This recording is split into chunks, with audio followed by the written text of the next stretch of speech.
What's up, y'all? My name is Rayvon Griffith. I'm class of 2023. I go to Taft High School, and I'm undecided.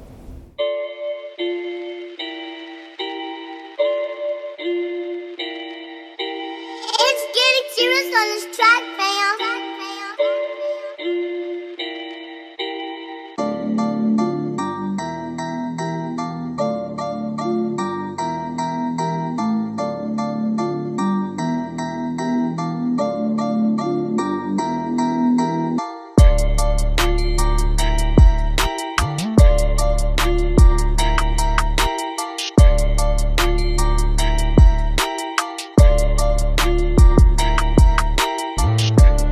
Rayvon Griffith, welcome to What's in Your Bag. What's up? Now, so I got to say this, all right? One of the reasons that I want to have you on this show, several reasons. One thing I'm very intrigued about, you're only a sophomore. And if you go on to Google and you Google your name, there are so many videos, articles, and you're still so young, right? Mm-hmm. But here's the beauty of this show. We've never met. Mm-hmm. You have 3 items in your bag. One has to be a pair of shoes. 2 items you could choose. I don't know what items you have. I'm so interested to hear your journey on how you got to where you are today. You're one of the top 25 players in the country in your class. What are you ranked around 22? Yeah. Maybe a little bit higher than that, 22? Is that right? To get to that point, like what you had to do to reach that level. But one of the great things is you've got so much potential. We're going to talk about your future, your goals, and your dreams, but how you got here is what I want to talk about. Let's jump into your bag first of all. Talk to us about your bag. Oh, so my bag, this is just a bag that we got last year, my freshman year at Taft. Not real serious about it. Just normal bag? Yeah, just a normal But you've bag. always had it? Yeah. Okay. And real quick too, you're at Taft. How you like Taft?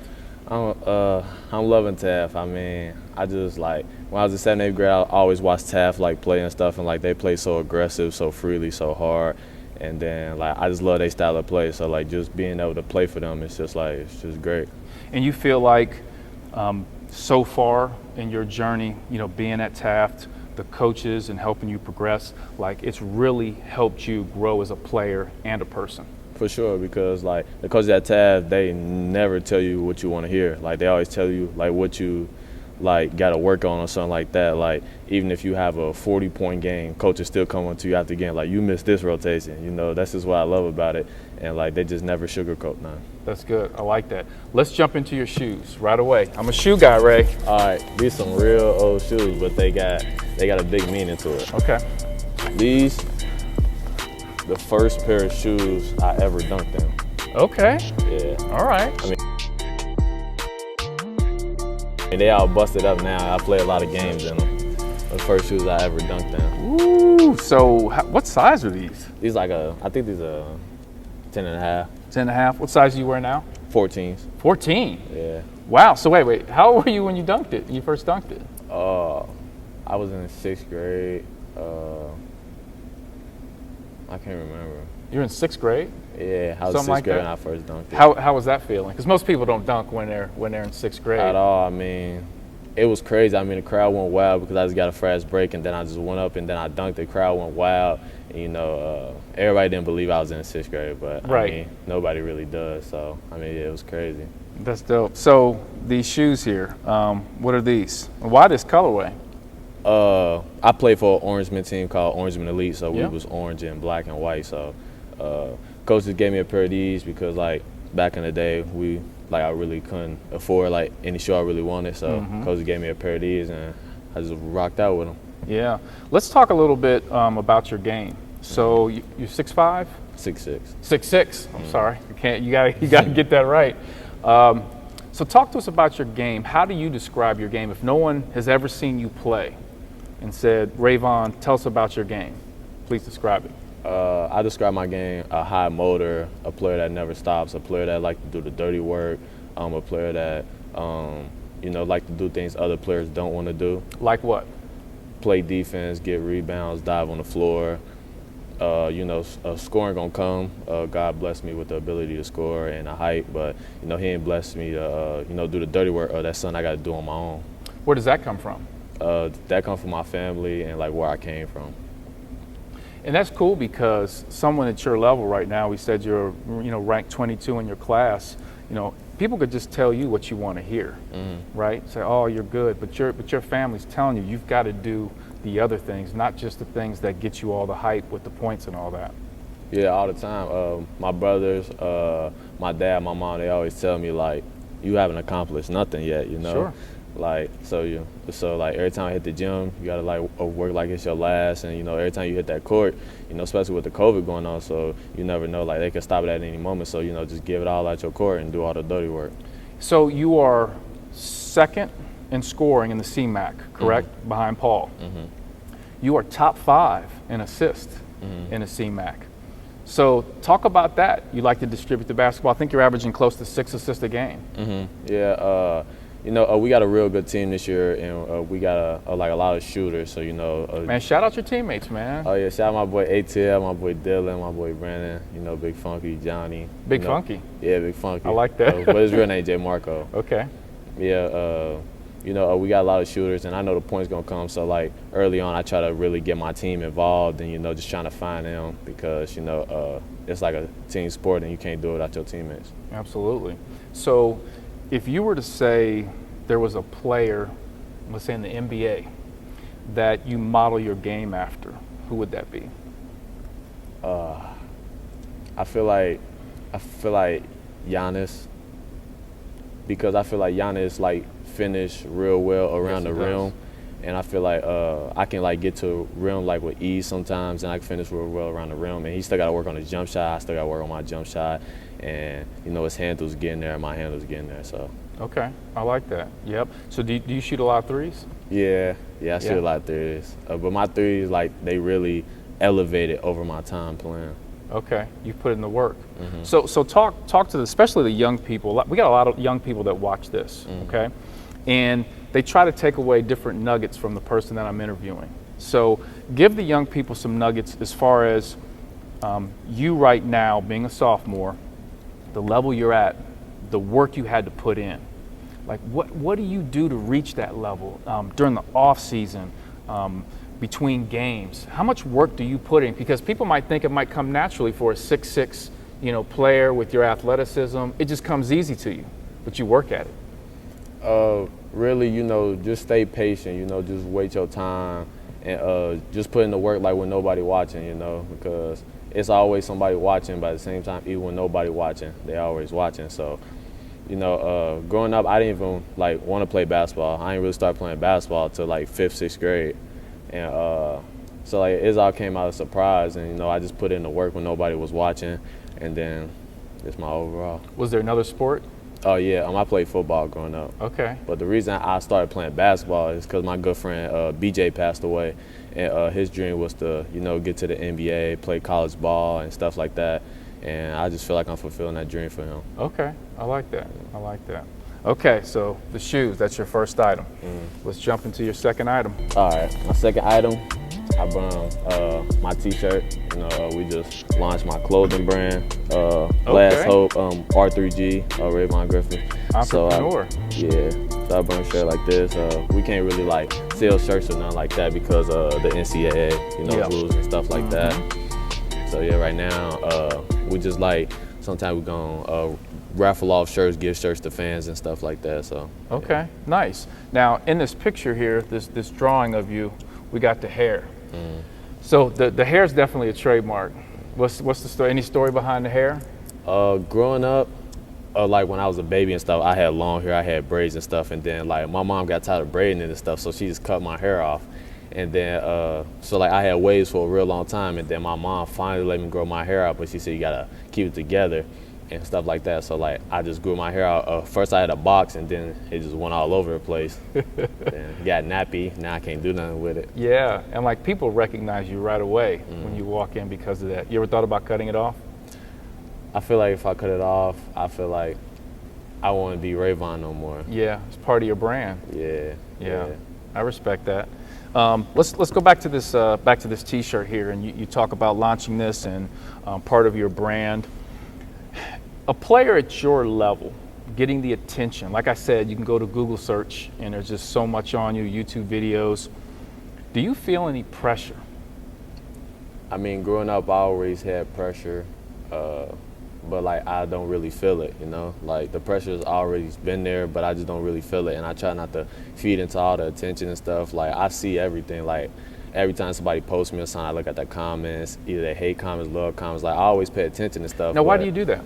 Because like they got time to you know, like compliment me or something, so I got time to just go like a comment or just Sure. DM them like, hey bro, I seen you put this on a post, I really appreciate it, and stuff like that. So like that's just a little way for me giving back, because I don't really got nothing to give right now. So that's just Sure. a way of me, you know, giving back and showing love to them because they show love to me. Yeah. So let's talk about this season, right? So the first 2 games of the season, I believe you had back-to-back 29-point games. And I believe this season you've had a total of like 11 20-plus point games. Recently had 30-something. You perform every night. And that's not easy to do, especially when, I know you talked about your teammates, you have a lot of good teammates, but also when the opposing team, they're focusing in on you. So how do you manage to find a way to produce every single night?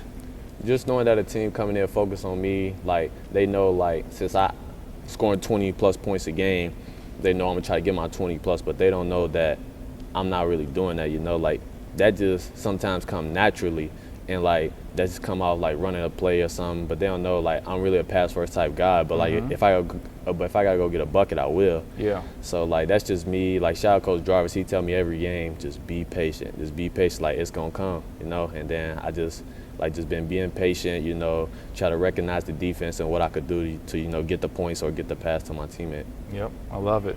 Well, you gonna get me a shirt? Yeah, I got you. Okay, cool. All right, let's jump into your third item. All right, my third item, it's 3 things, but it's 1. I brought my 3 rings from my 8th grade AAU summer. Oh, that's bling bling right there. Yeah, I brought my 3 rings from my AAU summer. We was playing on the Midwest circuit, so that was the first ring I won. 2019? Yeah, that's the first one we won. And then we went into another Midwest like tournament. These are all 3 from like Midwest, but like it's different tournaments. Gotcha. Yeah. And what team was this with? Orangeman Elite. Okay. Yeah, so basically it's Orangeman, but like we put the Elite on it, and then like it was just basically Cincinnati players. You know, y'all probably know Chandler Starks. Oh, absolutely. For sure. He's on the team. So basically just like a Cincinnati-based team. Yeah. So, and you've played AAU for a while. Do you feel like playing AAU basketball, and I believe did you play with the Blue Chips? Is that correct? Do you feel like that was kind of the start of the attention that you started to receive? Yeah. Things start to turn at that point? Yeah, definitely, because, you know, you playing with LeBron James' son. So, like, it's LeBron James. Like, he's one of the most famous people on earth. So, like, absolutely, you know, like, when you playing with his son, it's going to bring a lot of attention. And so, like, when they see you just dunking and stuff on the team, like, that's going to bring you attention, you know. But, like, yeah, that comes with a lot of attention. But, like, I definitely just, like, you see, I'm a good teammate. So, I like to take some of the attention off, you know, Bronny and all the other teammates. And so, you know, yeah, that was a great experience and just a great team to play for. Now, how'd you get on that team?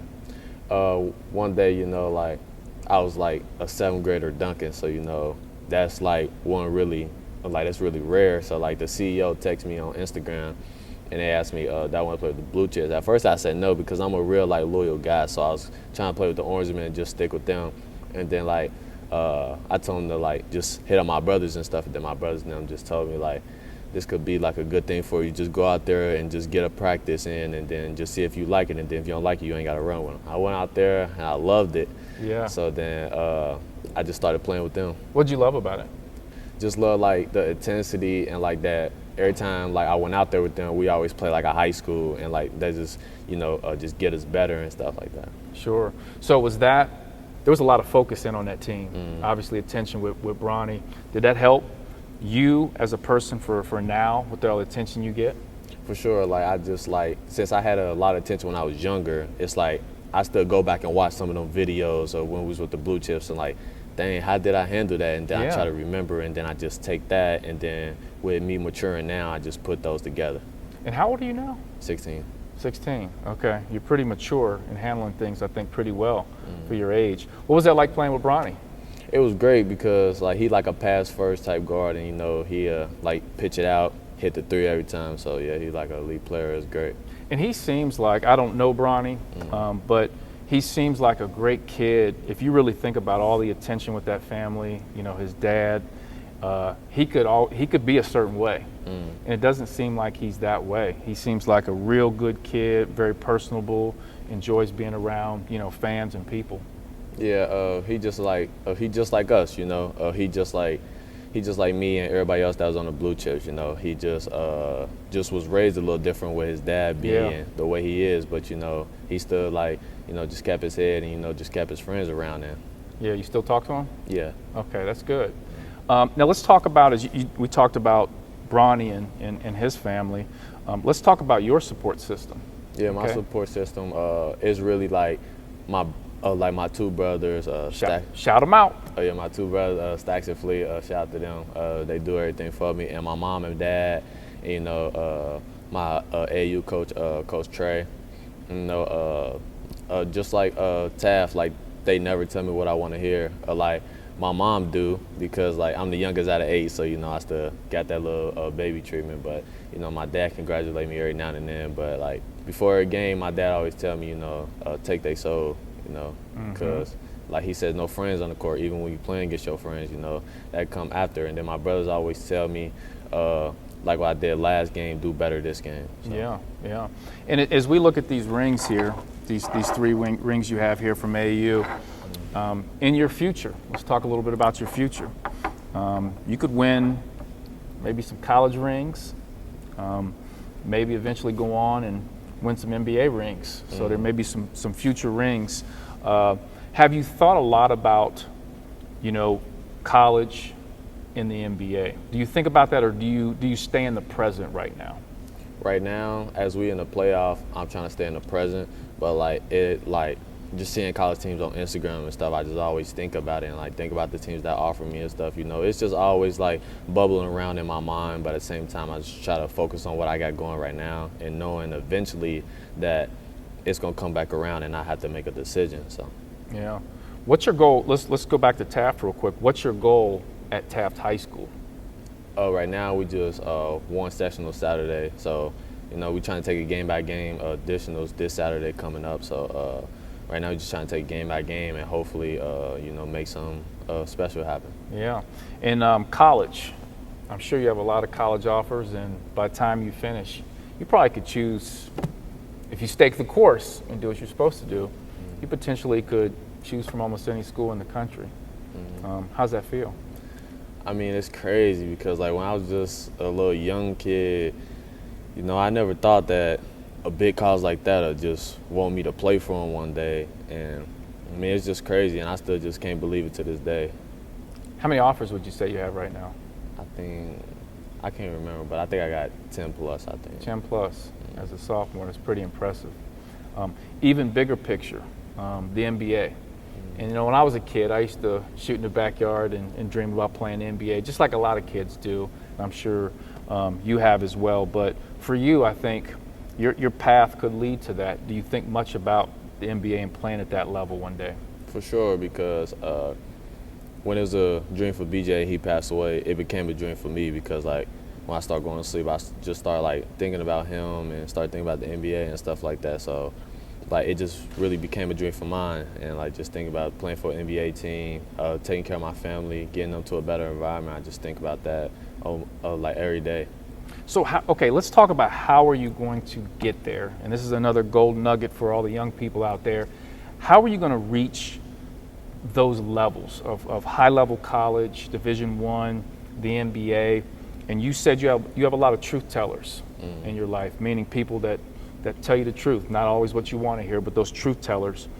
What are they telling you you need to work on to get to that level, and tell the young people? They always tell me that I got to sacrifice because, you know, it's going to come a lot of decisions in my life. You know, either sacrifice, because a lot of kids nowadays my age, you know, they like to, you know, go to parties and stuff, you know, and then they always tell me, like, if I got a test come up, study, because, you know, you got to have good grades with a high profile you is, because that's going to, you know, the college coaches, you know, they want to see good grades and stuff like that, and you got to have a high GPA to go to that college. So, like, if you got good grades, you get into college, and then if you get into college, have good grades, you can hopefully, depending on how you're doing, enter the draft. Freshman year, number 2 year in college, and then you get to the NBA. It's just really step by step, and you just gotta, just focus in and do what you gotta do. Yeah. What about with your game? What are the areas that you need to improve in your game? I feel like I definitely gotta improve on my jump shot and my ball handling. And I feel like my defense, even though like I'm a real, dirty work guy, stick defense, get on the ball, my defense still gotta improve too. Yeah. Now, one thing I want to bring back is I want to bring back this shirt. And one of the reasons I want to bring this back is we talk about your future and you college and then beyond that. If you look at a lot of players today, let's take LeBron, for example. LeBron is a brand. LeBron plays basketball, but beyond basketball, he has all these different things that are set up. He has an entertainment company. He's doing movies. He's got a lot of different things going on. You look at Chris Paul. He's an entrepreneur. Those are the type of things that I always wish young people would think about at an early age, and it sounds like you are as well. Do you think about that? Do you look at guys like that as kind of a blueprint of maybe what you want to do later in life? For sure, yeah. Like everything they put out, you just gotta watch and like, how do I make my brand better? And like, since I don't like have a high profile as those type of guys, so I just talk with my brothers, my mom, my dad, how I can, just get a bit better. And then we just started a YouTube channel called Rayvon Griffith. And then I dropped the trailer to my documentary. I got a documentary come out called The Last Hope. Okay. Yeah, and we just dropped that. So, we finna drop piece by piece. We got another like trailer thing coming called Welcome to State. That's like where I'm from in the Lower Price Hill area. So we gonna drop piece by piece, just try to, just keep everything in. Nice. I like that. Let me ask you this. When you go places, people ask you for, like basketball gyms, do other players ask you for pictures? Yeah, it's crazy because Saturday, it was crazy to me. Like, I still think about it to this day because when you beat a team by 30 and put them out of the tournament, you'll think they feel sad. Right. They're not happy. Exactly. That somebody was waiting for me outside to ask me to take a picture. I mean, it's just crazy, but it's love at the same time. Yeah. Yeah, I was going to ask you, how do you feel about that being like, some of these guys are not only the same age as you, but maybe even a little bit older than you. Does that catch you off guard sometimes? It catches me off guard all the time because, when you just think about where I come from, you would never think somebody asked me to take a picture. Like, who am I? Like, I'm just the same kid as you, just with a bigger profile. So, it still amazes me to this day.